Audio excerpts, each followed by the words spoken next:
वस्सलातु वस्सलामु अला नबिय्यिल उम्मिय्यिल मक्किय्यिल मदनी वस्साहिबिल हामी व कौकब दुर्री अल वकार वस्सकीना अल मदफून बिअर्ज़ मदीना अबिल क़ासिम मुहम्मद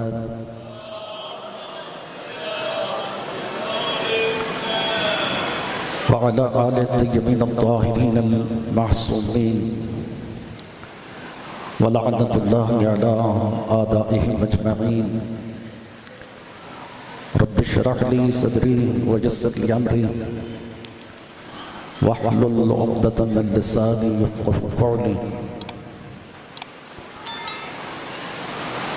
क़ाल रसूलुल्लाह सल्लल्लाहु अलैहि वआलिहि वसल्लम इन अरदतुम अश-शुहदा मौत अश-शुहदा ज़िल्ल यौमिल हुरूर नजात यौमिल हसरा फदरुस्सुल कुरआन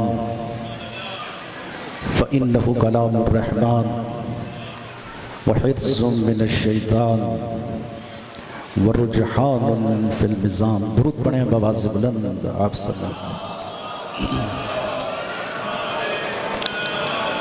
इरशाद मसूम है हम पर बुलंद आवाज़ से इसलिए दुरूद पढ़ो ताकि तुम्हारे दिलों से नजासत जाती रहे, तहारत आती रहे।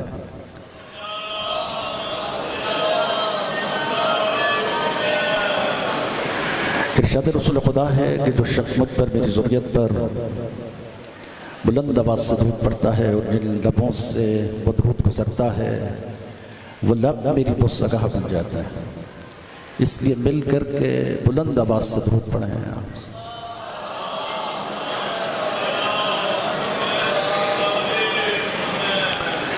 दुआ है कि परवरदिगार आलम आप तमाम बिरादरान ईमानी की हाजतों को कबूल फरमाएं और जो तमन्नाएँ हैं, जो मुरादें हैं, बारगाह रब्बुल हुसैन में मंजूर और मकबूल हों।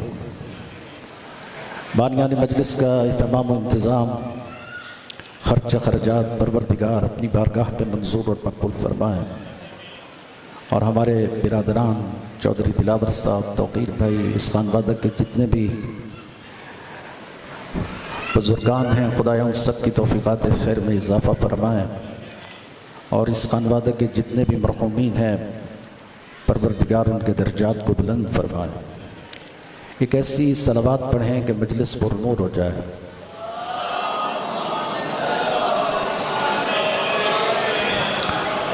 तवज्जुहात हैं आपकी कि मैं गुफ्तगू शुरू करूं।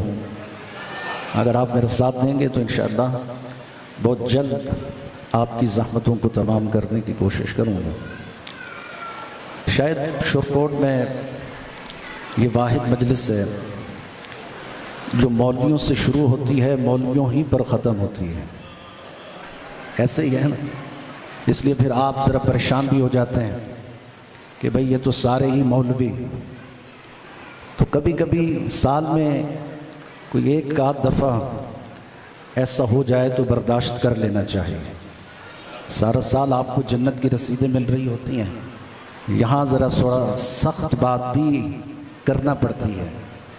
पानी सर से गुज़र गया, हालात काफ़ी तब्दील हो गए और वक्त का तकाज़ा है कि आप सीधी सच्ची बात आपको की जाए। तवज्जो है या नहीं आपकी? इस वक्त हम जिन मसाइल से गुजर रहे हैं बहुत ख़तरनाक हैं। अगर अब भी हमने अपने आप को न संभाला और अपने आप को मुनज़्ज़म न किया तो फिर आप याद रखिएगा कि आने वाली नस्लें हमें कभी माफ़ नहीं करेंगे।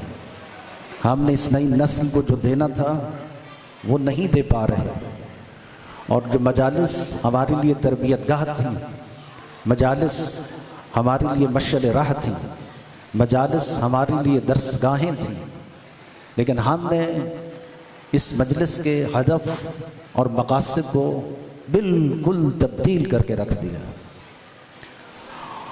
बाज़ दफ़ा तो अक्सर जब हम मजालिस में जाते हैं तो बड़ा अजीब माहौल नज़र आता है। यानी लगता ही नहीं कि ये मजलिस से इमाम हुसैन हो रही है। यानी माजरत के साथ बहुत सख्त जुमला कह रहा हूँ, बाज़ दफ़ा तो मुझे ऐसे लगता है जैसे मजलिस नहीं हो रही, PSL मैच हो रहे हैं कि जहाँ तगो-दौ है, एक मुकाबला है बढ़ने का, चढ़ने का, जीतने का। वो क्या पढ़ गया, मैं क्या पढ़ूंगा, ये क्या होगा, वो क्या होगा। तो इसलिए जब तक मजालिस को हम इस्लाही और तबलीगी नहीं बनाएंगे तब तक याद रखिएगा, जिस मजलिस आज़ा में मकसद इमाम हुसैन बयान न हो उस मजलिस में कम अज कम अहले बैत नहीं आते। घबरा तो नहीं गया आप? अहले बैत अतहार हमारा ये अकीदा है, हमारा ये ईमान है कि मजलिस इमाम हुसैन अलैहिस्सलाम में अहले बैत अतहार तशरीफ़ लाते हैं। सैयद सज्जाद जब आप दहलीज से गुजर कर मजलिस आज़ा में आ रहे होते हैं तो सैयद सज्जाद वहाँ पर आपका इस्तकबाल करते हैं। सिर्फ इस्तकबाल नहीं करते हैं बल्कि आपका शुक्रिया भी अदा करते हैं कि आप मजलिस इमाम हुसैन में तशरीफ़ लाए हैं, मैं सैयद सज्जाद तुम्हारा शुक्रिया अदा करता हूँ। ये इसी तरह ख़वातीन में हमारा ये ईमान है, जनाब सैयदा ज़हरा सलामुल्लाह अलैहा तशरीफ़ रखती हैं और वो भी शुक्रगुजार होती हैं मोमिनात के जो मजलिस इमाम हुसैन में तशरीफ़ लाते हैं। लेकिन ईमान से बताइए, जब ये हमारा हदफ है, हमारा ईमान है कि आइम्मा अहले बैत मजलिस में तशरीफ़ फरमा होते हैं और उसी मजलिस में आइम्मा अहले बैत के मकसद के खिलाफ अगर मिंबर से कोई बात हो जाए तो फिर बताइए उस मजलिस में क्या आइम्मा अतहार बैठना पसंद करेंगे? हरगिज़ नहीं।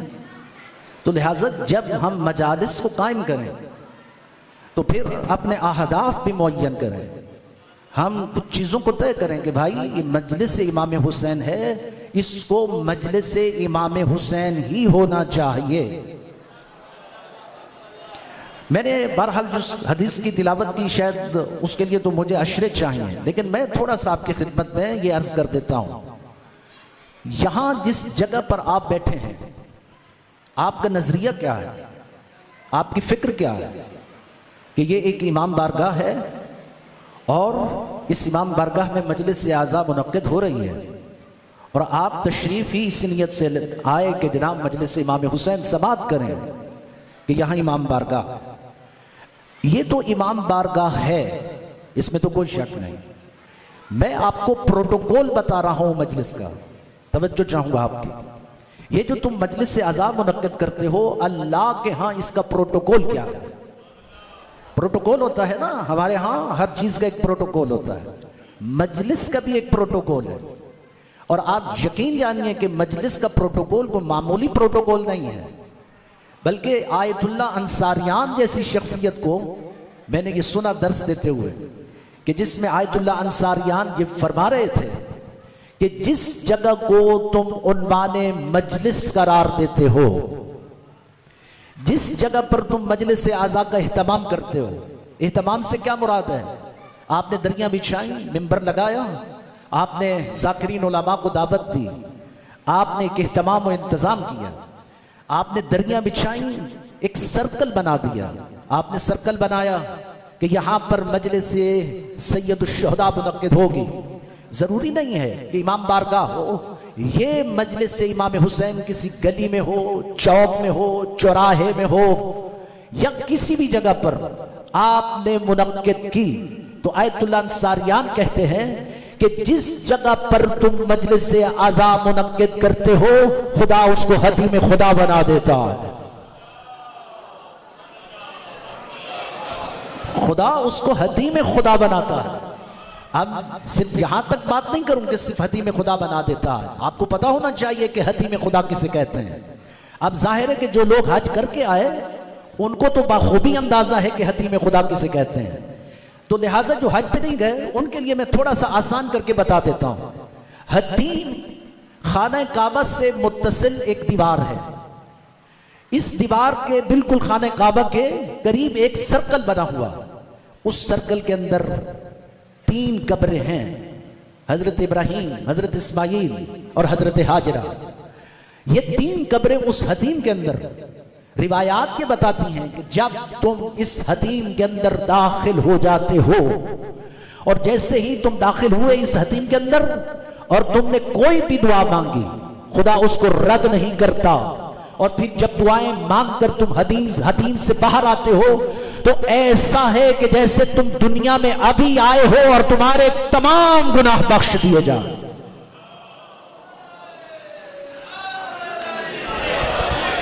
यानी अजीब है, यानी ऐसे महसूस हुआ जैसे कि आप दुनिया में आप आए हो, यानी तुम्हारे गुनाह धुल गए, साफ हो गए। यानी अब खुदा तुम्हें पाकीज़ा कर देता है गुनाहों से। यानी ये शर्फ है और ये मकाम है हदीम खुदा का कि जैसे ही तुम हदीम खुदा में दाखिल होते हो और निकलते हो तो खुदा तुम्हारे गुनाहों को बख्श देता है। तो ये मकाम है हदीम खुदा का। तो आयतुल्लाह अंसारियान ये कहते हैं कि जिस जगह पर तुम मजलिस सैयदुश्शुहदा मुनक्किद करते हो, खुदा उस जगह को हदीम खुदा बना देता। अब आइए तवज्जो कीजिए, यानी इस वक्त आप कहां बैठे हैं? हदीम खुदा के अंदर।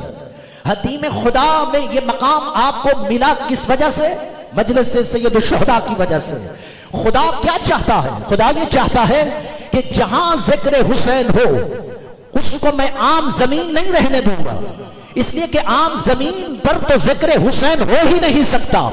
इसलिए कि खुदा ने चाहा कि ए हुसैन, तेरा जिक्र मैंने आसमानों से शुरू किया है और इसको आसमानों ही पर रखूंगा, मैं इसको जमीन पर नहीं जाने दूंगा। अब ये आपने तवज्जो करना।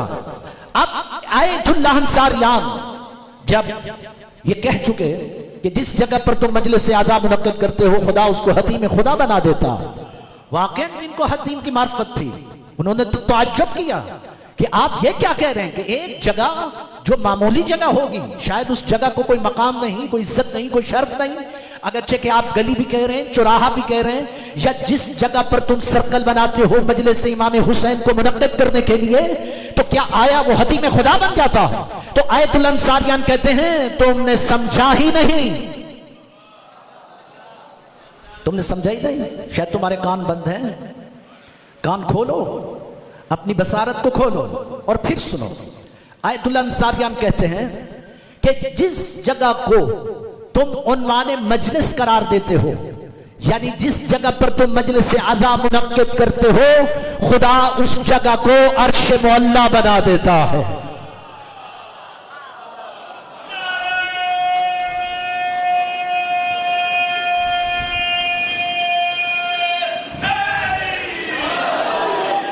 खुदा उसको क्या बनाता है? अर्शे मुअल्ला। अच्छा, अब अर्शे मुअल्ला ये है कि जहां जिक्र इमाम हुसैन है। वैसे अर्शे मुअल्ला क्या है?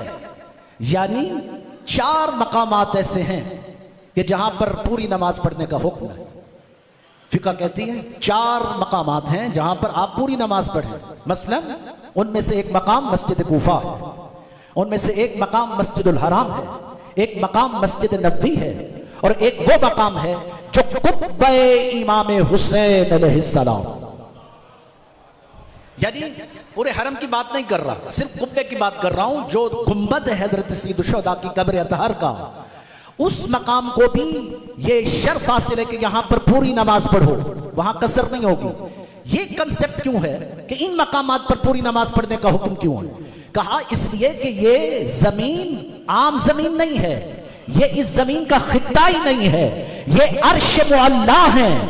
अर्श मुअल्ला होने की वजह से खुदा हुक्म देता है कि यहां पूरी नमाज पढ़ो। अब मेरी गुफ्तगू परेशान तो नहीं कर रही, यानी अर्श मुअल्ला का ये मकाम है, यानी ये 4 मकामात खुदा ने अर्श मुअल्ला बनाए, लिहाजा इनका एजाज अपनी जगह पर। लेकिन कम अज कम आयतुल्लाह अंसारियान ने जहां मजलिस से इमाम हुसैन मुनक्किद हो, खुदा उसको भी अर्श मुअल्ला बना देता। फिर ताज्जुब किया लोगों ने, कहा आगा जान ये क्या कहने आओ कि जिस जगह पर मजलिस इमाम हुसैन मुनक्किद हो खुदा उसको अर्श मौला बना देता है। कहा तुमने समझा ही नहीं, तुम्हारे कान बंद हैं, अपने कान खोलो। आप भी जरा खोल कर बैठिए अपने कान और तवज्जो भी कीजिए, तवज्जो चाहूंगा आपकी। यानी आयतुल अंसारियान फिर रुके नहीं, आगे बढ़े और कहने लगे कि जिस जगह को तुम उन्वाने मजलिस करार देते हो खुदा उस जगह को सिदरतुल मुंतहा बना देता। क्या बनाता है? सिदरतुल मुंतहा। सिदरतुल मुंतहा क्या मकाम है? कौन सा मकाम है? सिदरतुल मुंतहा जहां अल्लाह का नबी गया, जिब्राइल ने कहा मेरे पर जलते हैं। ये वो मकाम है जहां जिब्राइल जैसे फरिश्ते ने भी साथ छोड़ा और कहा या रसूलल्लाह अब आगे मैं बढ़ूं तो मेरे पर जल जाएंगे। यहां वो मकाम है कि जहां फरिश्ता नहीं जा सकता और रसूल खुदा सिदरतुल मुंतहा पर पहुंचे। तो आप आयतुल अंसारियान कहते हैं तमाम फुकहा ने और तमाम मोतबर हदीसों के अंदर भी ये बड़ा वाज़ेह है कि जब सिदरतुल मुंतहा पर अल्लाह का नबी पहुंचा तो वहां नूर के हर्फों के साथ लिखा हुआ था इन्नल हुसैन मिसबाहुल हुदा व सफीनतुन नजा।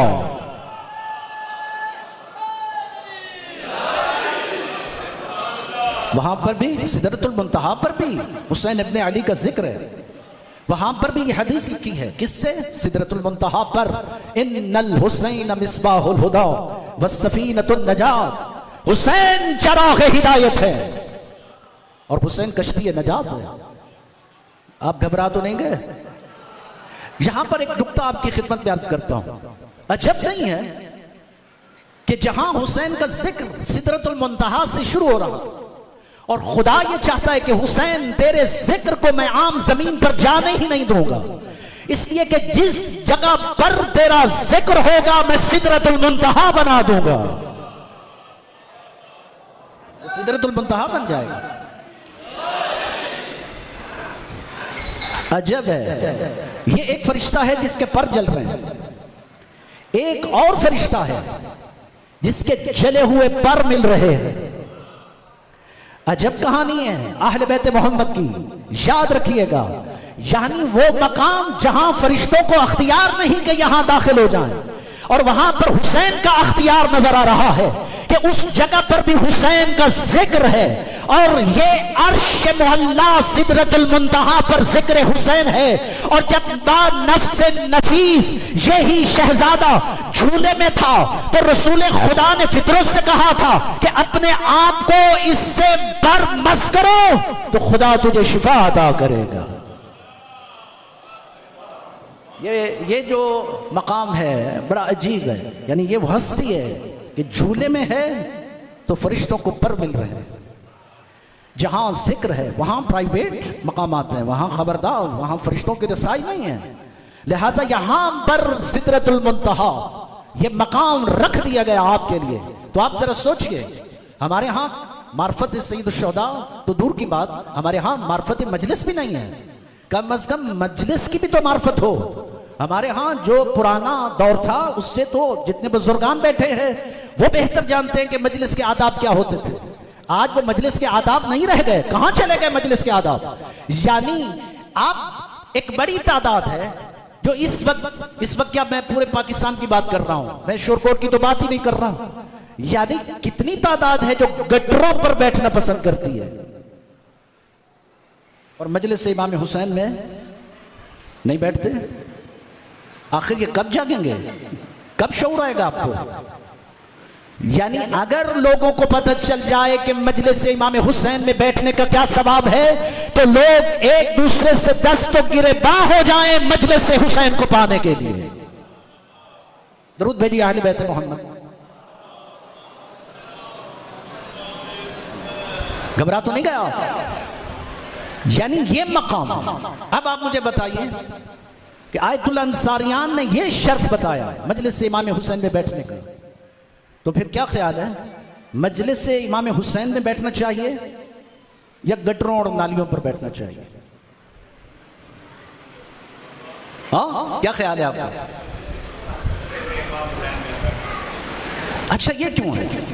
ये नालियों पर बैठना, गटरों पर बैठना, ये शख्सियत परस्ती की वजह से होता है। किसकी वजह से होता है? शख्सियत परस्ती की वजह से होता है। मोमिन शख्सियत परस्त नहीं होता, जिक्र परस्त होता है। जिक्र परस्त होता है, उससे जिक्र से सरोकार होगी, उससे शख्सियत से कोई सरोकार नहीं। ये जो हमारे यहां चीजें गलत हो रही हैं, एक गाड़ी से शख्सियत उतरी, वो फोटो बन रहे हैं, वो सोशल मीडिया ऐसे ठप ठप, पता नहीं क्या हो गया भाई। ये मेला है जहां पर आए हो, यानी पढ़ने वाले को आजिज़ी के अंदाज में आना चाहिए, क्योंकि ये मिंबरे इमाम हुसैन है, और जो मिंबरे इमाम हुसैन है ये दरअसल मिंबरे रसूल खुदा है।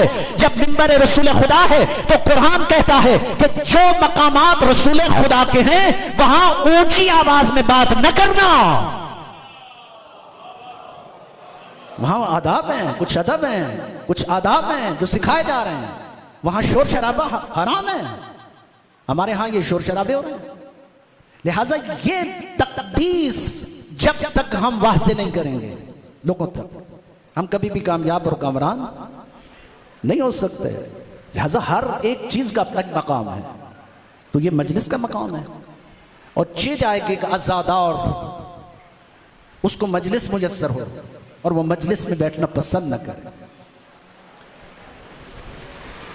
जिस जगह पर इमाम सज्जाद बैठे हैं, एक बड़ी शख्सियत आ जाए तो भाग भाग के उसके साथ बैठना पसंद करते हैं, लेकिन इसमें तो सैयद सज्जाद बैठे हुए हैं। तुम वहां क्यों नहीं बैठे जहां सैयद सज्जाद बैठे हैं? अगरचे कि मजबूरी मसाइल अपनी जगह पर वो अलग रहे हैं, लेकिन याद रखिएगा जहां पर भी मजलिस इमाम हुसैन पाओ, कोशिश किया करो कि तुम्हारा ज्यादा वक्त उस जगह पर बैठने में गुजरे, वरना और फिर लाजमा है, जिस तरह मैंने पहले भी अर्ज किया कि अगर मिंबर से, अगर मजलिस से आज़ा का हदफ बयान न हुआ तो फिर क्या होगा? हमारी मजलिस हमारे मुंह पर मारती जाएगी। आपने सुबह से लेकर शाम तक मजलिस से आज़ा कायम की, लेकिन आपने एक लम्हा के लिए भी इमाम हुसैन अलैहिस्सलाम के मकसद को बयान नहीं किया। आप ज़ियारत वारसा में एक जुमला पढ़ते हैं, अस्सलामु अलैका या सारुल्लाह वबना सारे, पढ़ते हैं हर शब जुमा पढ़ा। अगर तुम ज़ायर इमाम हुसैन बनना चाहते हो, और अगर तुम चाहते हो कि मैं इमाम हुसैन अलैहिस्सलाम की ज़ियारत करूं, मेरे पास पैसे नहीं है, मेरे पास दौलत नहीं है, मेरे पास किराया नहीं है कि मैं ज़रिए इमाम हुसैन को पा सकूं और मैं जा सकूं, तो मौला ने कहा परेशान होने की ज़रूरत नहीं है। रोज़े जुम्मा छत पर जाकर अपनी आस्तीनों को उलटकर ज़ियारत इमाम हुसैन अलैहिस्सलाम पढ़ो, खुदा तुझे सवारी इमाम हुसैन का सवाब अता करेगा।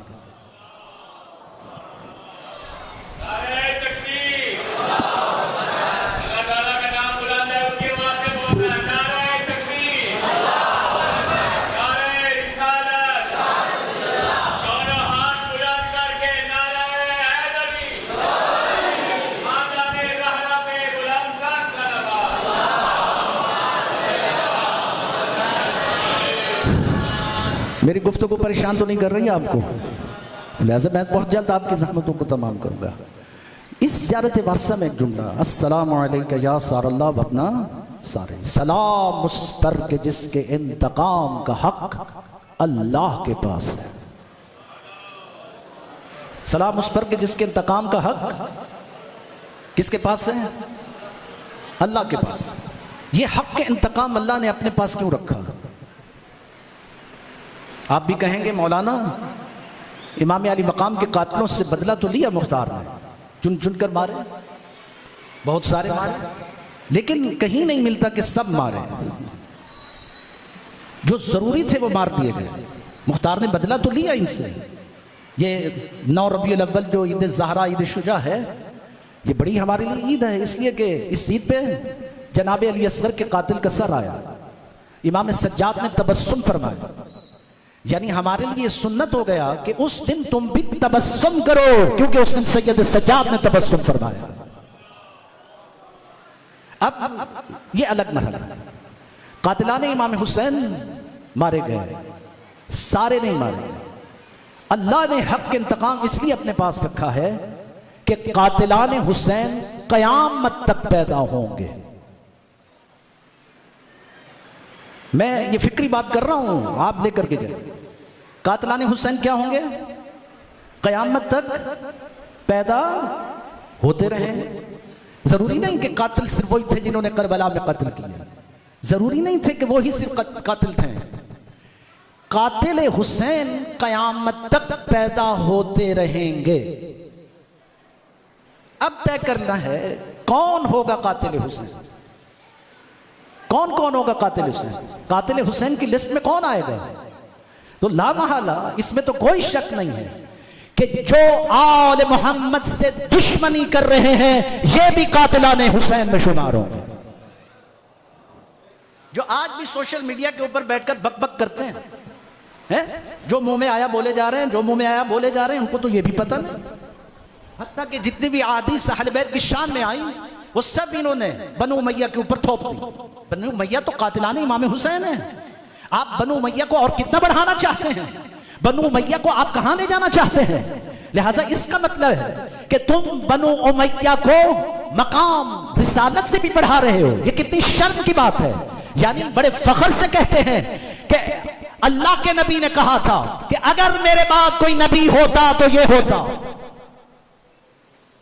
अब इस हदीस में ही कितनी बड़ी तौहीन है, खुद पैगंबर की तौहीन है। खुद इसका मतलब है कि ये हदीस जो तुम बयान कर रहे हो ये खुद पैगंबर की रिसालत पर शक कर रही है। इसका मतलब है कि खत्म नबूवत पर तुम्हारा इश्काल है, तुम्हारा यकीन ही नहीं है कि जब अल्लाह के नबी ने कह दिया था कि मेरे बाद कोई नबी नहीं होगा तो ये कहना कि कोई होता तो ये होता, ये गुस्ताखी रसूल नहीं तो और क्या है? ये पैगंबर की शान में गुस्ताखी है, ये बयान नहीं है। यहां ईमान की मंजिल तो खुद अमीरुल मोमिनीन ने कहा था जब बिस्तर नबी पर सोए थे और जब सो गए थे, यानी वो बिस्तर जो मौत का बिस्तर था। क्या था? भाई जो भी सोएगा कत्ल हो जाएगा। लेकिन उस रात अली सो गए, ना सोने वाला अली सो गए, कभी नहीं सोया।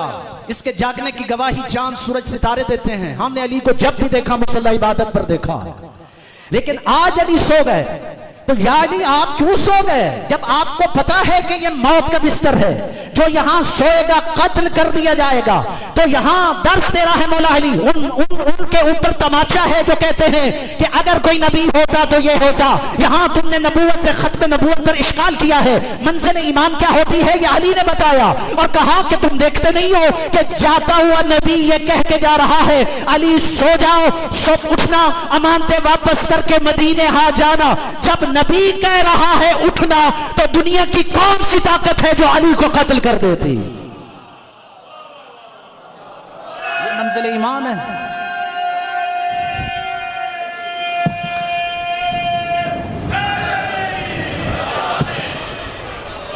बहुत शुक्रिया। ऐसे ही है ना, ये मंजिल ईमान। ईमान इससे कहते हैं कि जब अली नबी कह रहा है कि सुबह उठना, अमानते वापस करके मदीने आ जाना, तो दुनिया की कौन सी ताकत है जो अली को कत्ल कर देती? ये इकान और ये इत्मीनान था अली का जो बिस्तर नबी पर सुला देता है। यही इत्मीनान तुम्हें होना चाहिए था कि जब नबी कह रहा है कि मेरे बाद कोई नबी नहीं होगा तो फिर ये जिसारत करना, ये जुर्रत करना कि अगर कोई होता तो ये होता। ये तौहीन रिसालत है, ये मनसब रिसालत के खिलाफ है। इसका मतलब है कि तुम बनु उमैया को आले मोहम्मद से बढ़ाना चाहते हो और जितनी भी अहादीस पैगंबर ने अली के मुतल्लिक बयान की तुम बनी उमैया पर फिट करना चाहते हो। तो और तो कुछ नहीं, जितना कर सकते हो करो, खुदा तुम्हें कातिलाने अहले बैत में शुमार करेगा। वो भी कातिल हुसैन होंगे जो आले मोहम्मद की तकफीर करेंगे, आले मोहम्मद की तकसीब करेंगे, जो आले मोहम्मद के दर्जों को कम करेंगे, जो आले मोहम्मद के मनसब और मकाम को गिराने की कोशिश करेंगे। ये भी कातिलाने हुसैन में शुमार होंगे। इसी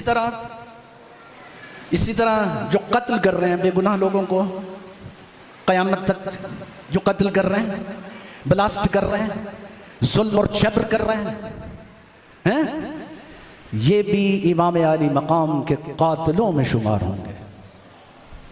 ट्रंप साहब भी कातिल हुसैन शुमार होंगे, नेतन्याहू साहब भी कातिल हुसैन शुमार होंगे। इसी तरह ये जो ठेकेदार इस्लाम के बन के फन्ने खां सहूलतकार बने हुए हैं, आले सऊद, जिनके सामने लड़कियों को नचाया जा रहा है, इस्लाम के तशक्कुस को बर्बाद कर रहे हैं, दीन और रसूलुल्लाह की धज्जियां उड़ा रहे हैं, हर दौर में असर आ रहा है, हर दौर में ऐसा था। हक के मुकाबले पर बातिल आया। 1448 हिजरी का हक, नुमाइंदा हक सैयद अली खामेनाई की शक्ल में जिंदा है और जिंदा रहेगा। गोया कि आज दुनिया को यह सैयद बता के जा रहा है। सैयद ने खुद कहा था कि जब शुजा लोगों की शहादत हो तो देखो तो समझ लेना खुदा मस्जिद अक्सा को आजाद कर रहा है।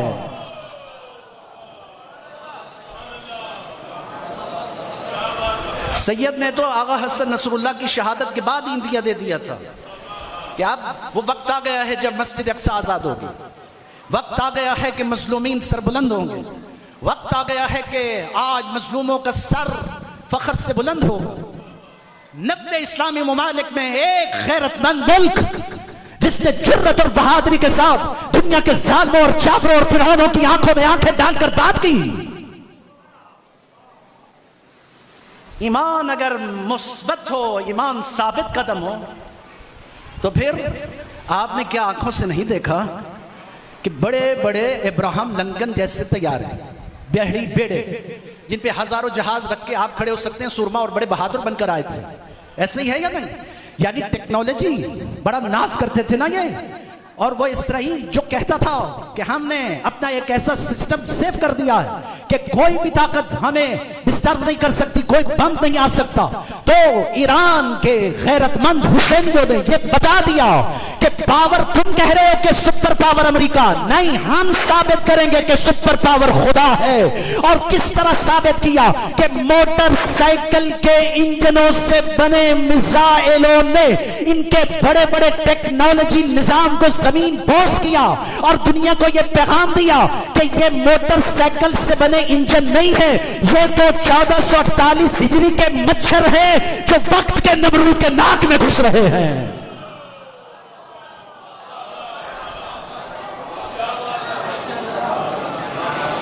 घबरा गया? ये तो मच्छर हैं जो नमरूद के नाक में घुस रहे हैं। नमरूद के नाक में घुसा था या नहीं? अल्लाह ने, वो भी कहता था सुपर पावर तो मैं हूं। अल्लाह ने उस वक्त भी कहा था तुम गलत कह रहे हो, सुपर पावर मैं हूं। मुझे क्या जरूरत है कि एक बड़ी फौज तुम्हें खर्क करने के लिए भेजूं, तुझे मारने के लिए तो मेरा मच्छर ही काफी है। वो मच्छर नमरूद के नाक में घुसा, जलील किया या नहीं किया? तो आज भी दुनिया की कोई ताकत अहले हक का मुकाबला नहीं कर सकती। शर्त यह है कि वो हक पर हो, शर्त यह है कि वो अहले हक हो। तो अहले हक हमेशा फतहयाब हुए, सरबुलंद हुए। तो यही अमेरिका जब अफगानिस्तान में तोरा बोरा से लड़ रहा था तो दुनिया ने देखा कि इसको शिकस्त हुई। जब 1448 हिजरी में अहले हक किसी अमेरिका से लड़ रहा है तो दुनिया ने देखा कि आज अमेरिका और इसराइल जलील और रुसवा हुए या नहीं, तबाह हुए या नहीं हुए। अब आपने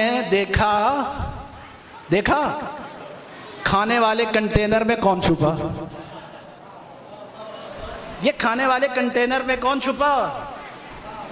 हाँ, कोई बात नहीं, तारीख अपने आप को दोहराती है। कभी कोई छुप जाए तो सांप से डर जाता। डरने वाले तो भाई सांप से भी डर जाते हैं। इनको तो बड़ी टेक्नोलॉजी नजर आ रही है।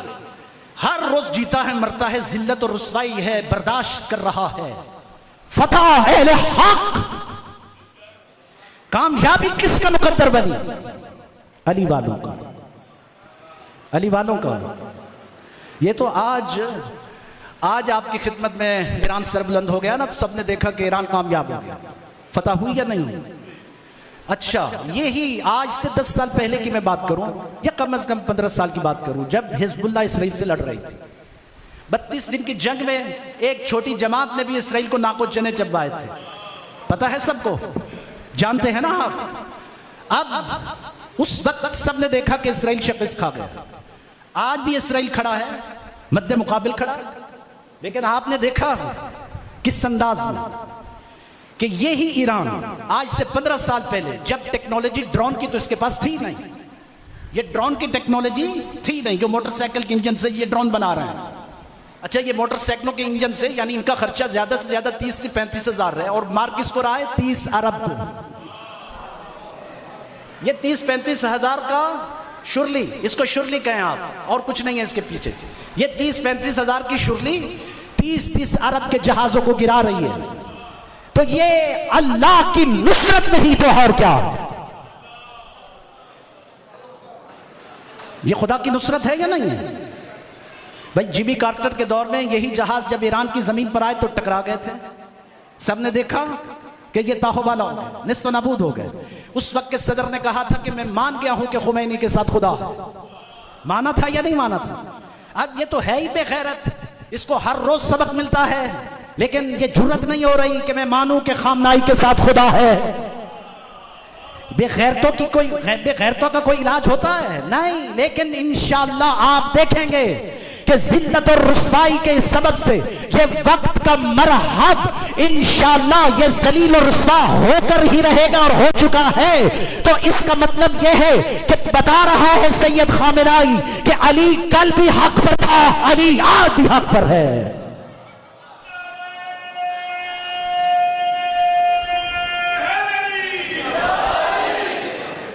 अच्छा, इस तरह की गुफ्तगू आप सुनते ही रहते हैं या नहीं? सुनते रहते हैं। और हर मौलवी तो नहीं कर सकता ना भाई।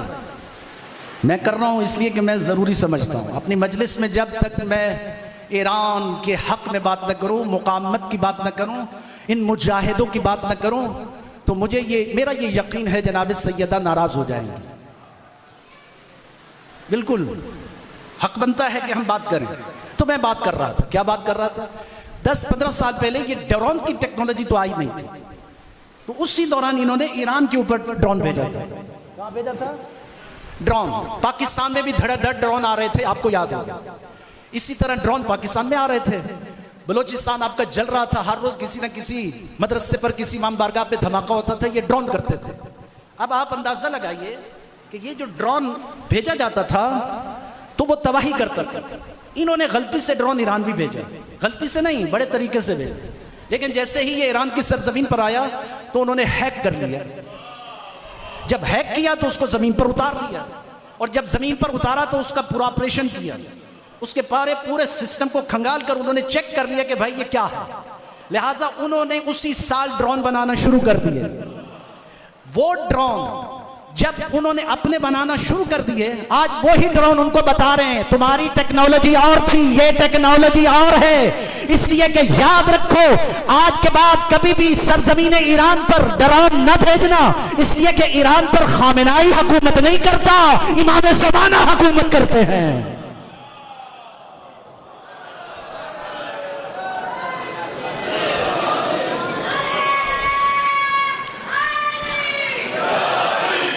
ये टूटे फूटे नारे फतेहमंद कौम को ज़ेब देते हैं।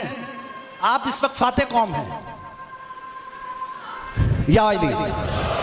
आप वो कौम हैं जो इस वक्त सुरखरू हैं, सरबुलंद हैं। पूरी दुनिया में आपका सर फख्र से बुलंद है कि जिस तरह कल खैबर के मैदान में हैदर कर्रार ने हमें सुरखरू किया था, आज हैदर के बेटे ने 1448 हिजरी में शिया ने हैदर कर्रार को सुरखरू किया है। तो आओ फिर 1448 हिजरी में अपनी फतह का ऐलान इन नारे से करो, हैदर हैदर हैदर हैदर।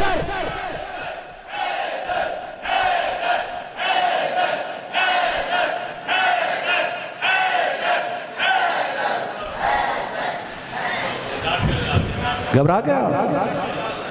अभी भी आपने उस तरह नारा नहीं लगाया, आपको जंग पे भेजना ही पड़ेगा।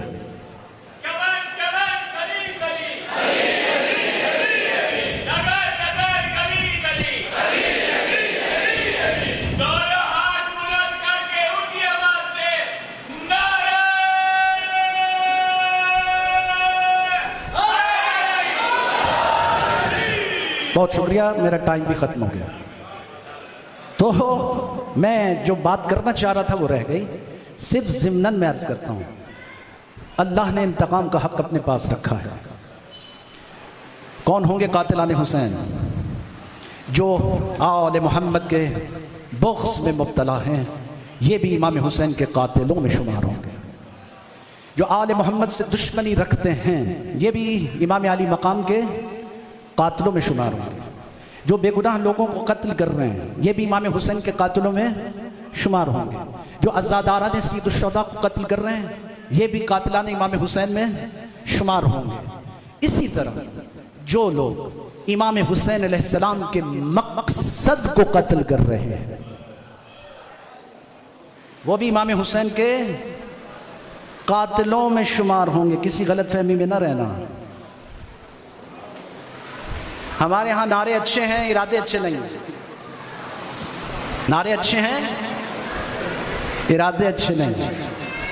अली की विलायत का कारी, अली की विलायत के नारे का कारी अगर अली के किरदार का इनकारी हो तो वो भी इमाम हुसैन के कातिलों में ही शुमार होगा। गलत कह रहा हूं?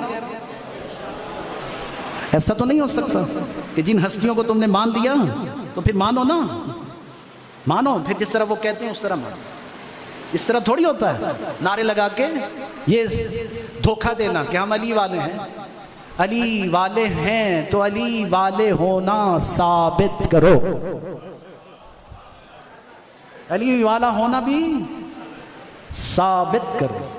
इस तरह नहीं। बस मेरी गुफ्तगू तमाम हो। मैं बस आपकी खिदमत में जो कहना था कह दिया। ये एक फिक्र है, आप इस फिक्र के तराजू पर तोलिए, चीज़ों को लेकर आइए, परखिए। इस तरह नहीं हो सकता। अली के किरदार पर चलना होगा।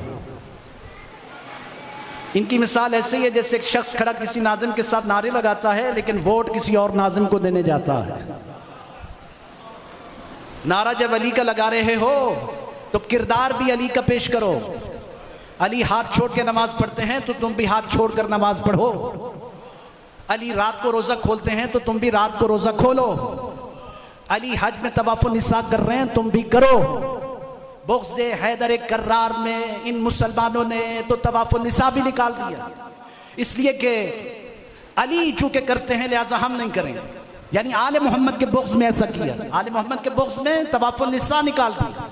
अब तवाफ़ुन निसा तो एक ऐसा हुक्म है कि अगर आप इसको अंजाम नहीं देंगे, हज के किबला मौजूद है, यानी हज के अरकान में से एक रुकन है तवाफ़ुन निसा। अब तवाफ़ुन निसा क्या करता है? आपने जैसे एहराम बांधा, आप पर कुछ चीज़ें हराम हो गई। जिस तरह आपने माह रमज़ान में रोज़ा रखा और बहुत सारी चीज़ें हराम हो गई, हलाल करने के लिए शाम तक आपको इंतज़ार करना पड़ेगा। ज़ाहिर है कि रोज़ा अफ्तार करने के बाद बहुत सारी चीज़ें हलाल हो जाएंगी। लिहाजा इसी तरह तवाफ़ुन निसा भी बहुत सारी चीज़ों को हलाल करता है, जिनमें से एक हलाल तुम्हारा बीवी का होना और बीवी का मर्द का होना, बीवी के लिए मर्द का होना। तवाफ़ुन निसा इसलिए करना है ताकि जो बीवी हराम हुई थी वो हलाल हो जाए। अगर बीवी ने तवाफ़ुन निसा नहीं किया तो उस पर शौहर हराम होगा।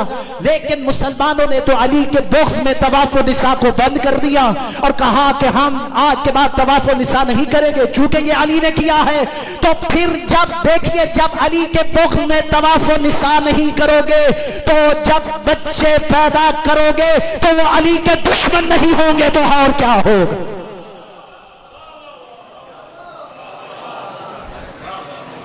अब हमारे पास तो उसका कोई इलाज नहीं। कोई है इलाज? न मौलवियों के पास न जाकिरों के पास, क्योंकि पैगंबर ने कहा था या अली तुझसे मोहब्बत वो करेगा जो हलाली होगा। इसलिए हमें परेशान होने की जरूरत नहीं है। बस यही मुसलमानों ने किया है आले मोहम्मद के साथ, बुग़्ज़, हसद। इस बुग़्ज़ की बुनियाद पर आले मोहम्मद को ज़िबह कर दिया। मैं एक कोशिश करता रहता हूँ कि आपको यकम रबीउल अव्वल के हवाले से फिक्र।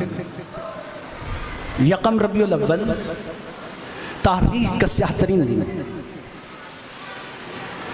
कोशिश किया करें अपनी मजालिस में यकम रबीउल अव्वल की मजलिस का इजाफा करें। यकम रबीउल अव्वल जनाब ज़हरा के मोहसिन की शहादत का दिन है।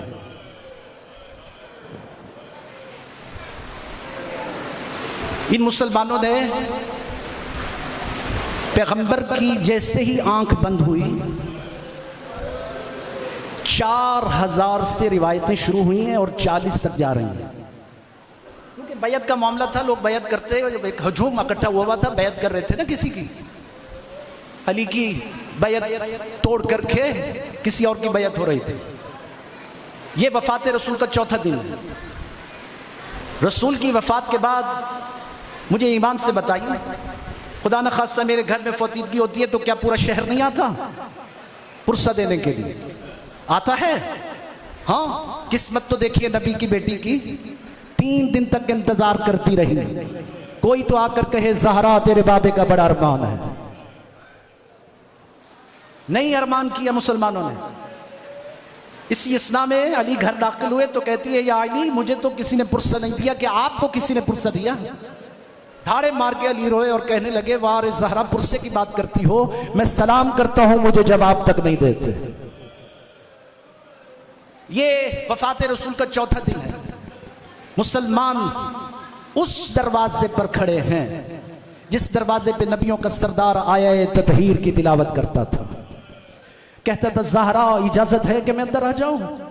एक दिन जो नबी की बेटी ने अपने बाबा का जुमला न सुना, जो इजाजत तलब कर रहे थे तो किसी काम में मसरूफ थी, और जब बीबी को पता चला कि मेरा बाबा बड़ी देर से दरवाजे पे खड़ा है, एक मर्तबा तड़प कर दरवाजे पे आई और कहती है बाबा जान आप ऐसा क्यों करते हैं? जब भी आप दरवाजे पे आते हैं कहते हैं ज़हरा इजाजत है कि मैं अंदर आ जाऊं, ज़हरा इजाजत है कि मैं अंदर आ जाऊं। नबियों का सरदार धाड़े मार के रोया और कहने लगा ज़हरा कैसी बातें करती हो, मैं जब तेरे दरवाजे पे आता हूं जिब्राइल मेरे कदम रोक देता। मुझे कहता है तू यासीन सही, ताहा सही, मुजम्मिल, मुदस्सर, लेकिन ये फातिमा का दरवाजा है, इजाजत मिले तो जा वरना यही रुक जा। अदादारो इसी दरवाजे पे नबियों का सरदार मस्जिद नबी में नमाज फारिग होने के बाद तमाम सहाबा को लेकर के इस दरवाजे पे खड़ा हो जाता था और कहते था मुसलमानों इस दरवाजे की शनाख्त कर लो, इस दरवाजे को पहचान लो, कल ये ना कहना कि हम इस दरवाजे को जानते नहीं थे। मैं कहता हूँ अरे मुसलमान तूने क्या किया? अभी तो वफात रसूल का चौथा दिन है, 40,000 मुसलमानों ने फातिमा ज़हरा के दरवाजे को घेरा हुआ है, आजादारों आवाजें दे रहे हैं अली को बाहर निकालो वरना घर को आग लगा देंगे। मदाफ़े है इमामत बन के ज़हरा। अली वक्त के इमाम का दिफा वाजिब होता है। जनाब ज़हरा अपने वक्त के इमाम का दिफा कर रही थी और दरवाजे पर खड़ी पुकार पुकार कर कह रही थी ओ मुसलमानों लौट जाओ, क्या तुम जानते नहीं हो ये नबी का दरवाजा है, इसी दरवाजे पे मेरा बाबा इजाजत देकर अंदर आता था। क्या तुम देख नहीं रहे हो कि अभी तो मैं अपने बाबा के गम से उठी नहीं हूं, अभी तो मेरे बाबा का गम ताजा है और तुम यहां इकट्ठे होकर के आ गए हो। एक जालिम कहता है ज़हरा अगर दरवाजा न खोला तो हम इस दरवाजे को जला दें। धमकी लगाई, बात धमकी तक महदूद होती तो शायद हम न रोते, बात धमकी तक न रुकी, इस जालिम ने उस दरवाजे को जला दिया। आजादारों सिर्फ दरवाजा ही जल जाता तो शायद फिर भी हम इतना न रोते, लेकिन हुआ क्या जब दरवाजा जल रहा था तो एक जालिम ने ऐसा जोरदार धक्का दिया कि जलता हुआ दरवाजा नबी की बेटी के पहलू पर गिरा, इधर दरवाजा गिरा, या फिज्जत हुसैनी फिज्जत जल्दी आ, मेरा रोशन शहीद हो गया, खून में लथपथ ज़हरा, जख्मी ज़हरा जो अब तक नहीं रो सके। आजादारों आओ देखो इन मुसलमानों ने जनाब सैयदा के साथ कौन सा जुल्म किया। नीचे ज़हरा, ऊपर जलता हुआ दरवाजा, ऊपर से मुसलमानों ने गुजरना शुरू किया, उस हिजरे में दाखिल हुए जहां अली तिलावत कुरान कर रहे थे। अली के गिरबान में रस्सी को डाला हुआ था, अली को खींच के ला रहे थे और नबी की बेटी बार बार कह रही थी खल्लू अबुल हसन, अबुल हसन को छोड़ दो, अबुल हसन को छोड़ दो, अबुल हसन को छोड़ दो। और जैसे ही अली को लेकर के ये दरवाजे अबूर करने लगे, जितनी मुश्किल में थी नबी की बेटी, अपना हाथ अली के पहलू में रखा और कहा मेरे सरताज को छोड़ दो, मेरे इमाम को छोड़ दो। जब एक जालिम ने देखा कि फातिमा का हाथ अली के पहलू से नहीं छूटता तो उसने जोरदार ताजियाना उस हाथ पर मारा जिसके मुंह से नबी ये खुदा लिया करते थे। आजादारो गलत पड़ू, खुदा मेरी शफाअत न करे। जनाब सैयदा पर होने वाले जुल्म न छुपाना, इसलिए कि सैयदा खुद रिवायत करती है कि जिसने मेरे ऊपर होने वाले जुल्म को छुपाया खुदा उससे भी जालिमों में शुमार करेगा। हाँ हाँ, इसलिए मैं नहीं छुपा सकता। बाद मोमिनीन कहते हैं, बहुत सख्त रिवायतें हैं, हमारे जिगर इजाजत नहीं देते। मैं कहता हूं हम मर न जाए कि जिस जालिम ने जब देखा कि पहलू से हाथ नहीं छूटा तो इस जालिम ने जोरदार तमाचा नबी की बेटी के मुख पर मारा। अदादारो तमाचा लगना था, कहा अली अल्लाह के हवाले। तारीख मक्तल ये लिखती है कि जैसे ही तमाचा लगा ना तो बीबी ने अपनी चादर फैलाई बद्दुआ के लिए, और जब बीबी ने बद्दुआ के लिए चादर उठाई, तारीख मक्तल लिखती है कि मस्जिद नबी की दीवारें इतनी बुलंद हो गई थी कि नीचे से घोड़ा गुजर सकता था। अली ने पुकार करके कहा, ज़हरा बद्दुआ नहीं करना ज़हरा, वरना कयामत आ जाएगी ज़हरा। अज़ादारा ने मज़लूम करबला बीबी से पूछा गया, बीबी सबसे बड़ी मुसीबत कब आई? कहा, मैं दरबार में गई, ये कोई मुसीबत है? मेरे हसनैन को झुठलाया, ये कोई मुसीबत है? मेरी सनद के टुकड़े टुकड़े कर दिए गए, ये कोई मुसीबत है? हाँ हाँ, मेरे ऊपर जलता हुआ दरवाजा गिरा, ये कोई मुसीबत है? मेरा मोहसिन शहीद हो गया, भला ये कोई मुसीबत है? मुझ पर उस वक्त बड़ी मुसीबत आई जब जालिम ने तमाचा मारा और मेरे सर से चादर उतर गई। मैं कहूंगा, ए सैयदा, आज सर से चादर उतरी है, आप कहती हैं मुझ पर बड़ी मुसीबत आई। अगर हो सके तो शामे गरीबा आना, आ देखना 18 सैयदादियां चलते हुए खैमों से किस तरह बाहर आई और सालिमों ने नेज़ों की अनियों से। वसयअलमुल्लज़ीना ज़लमू